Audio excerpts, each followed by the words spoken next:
শান্তি এবং দেশ গড়ার আহ্বান নিয়ে গোপালগঞ্জে আজকে এসেছি। ভবিষ্যৎ বাংলাদেশে, এই নতুন বাংলাদেশে গোপালগঞ্জ মানুষের অধিকার যাতে রক্ষা করা হয় সেই প্রতিশ্রুতি দিতে।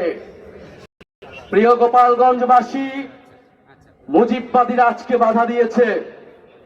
গণ অভ্যুত্থানের মধ্যে আমরা বলেছিলাম বাধা দিলে বাঁধবে লড়াই, সেই লড়াইয়ে জিততে হবে এবং সেই লড়াই আমরা জিতেছিলাম।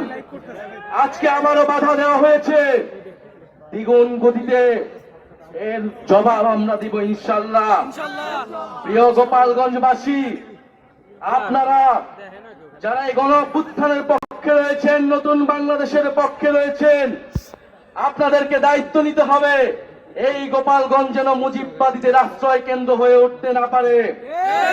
যদি পুলিশ প্রশাসন ব্যর্থ হয়, নিজেদেরকে রক্ষা করার দায়িত্ব নিজেদের জেলার